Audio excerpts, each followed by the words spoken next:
So one of the kind of first big important adult decisions we typically make is what to do after high school. Whether that's going into some trade, going to college, what college at that, or perhaps military service. Yeah, and it could be a big decision. And for me, my discernment was to. I felt that God kind of wanted me to go to West Point Military Academy. So I felt this calling more to serve our country in the military. And so I went through this long process. There's a lot involved with it, and had the interview, and I was told like, oh yeah, you're shoo-in, you should have no problem.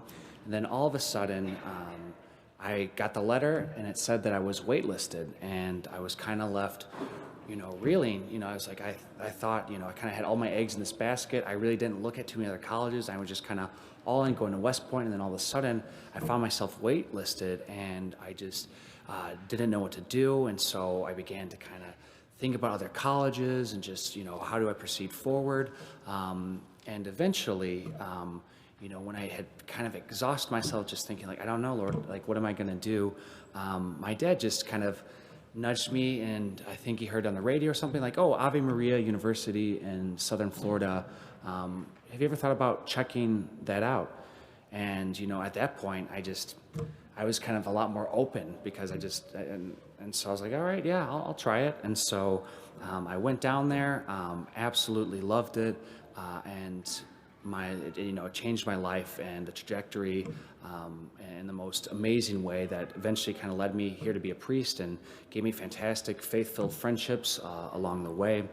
And so I kind of share this story because I think it helps illustrate that the Lord is working in a similar way that he did 2,000 years ago with Joseph. We have Joseph, who is this good man seeking to do God's will, and he discerns, oh yeah, I should be married with Mary, and so we get engaged, things are going great, and then he finds out, oh, Mary's pregnant, and he's left reeling. How do I proceed forward? What am I supposed to do? And again, we don't get all the details necessarily in there, but we could speculate. Joseph's kind of thinking like, she's amazing. Who could be the father? I mean, but I know Mary, she's amazing. So who could it be? How should I proceed? The law says that it's adultery, and therefore she must be stoned. And he kind of just wears himself out and exhausts himself out, and comes up with this solution, a human solution, just to divorce her quietly.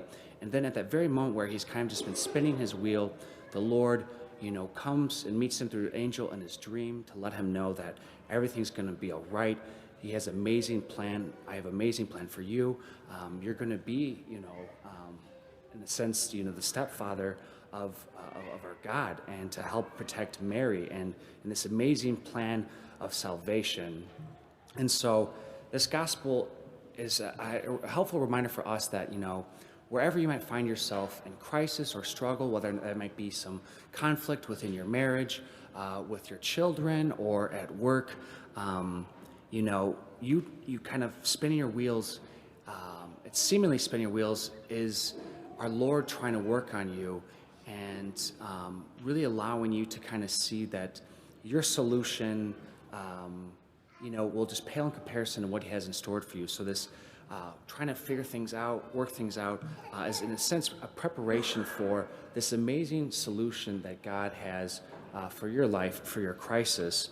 And so this gospel is just a reminder for us to be open, to not be too afraid, to be at peace, that if we're trusting in God, trying to move forward in any crisis that we might be having in our life, that eventually, unbeknownst to us, when we least expect it, our God will intervene and give us the most eloquent, beautiful solution.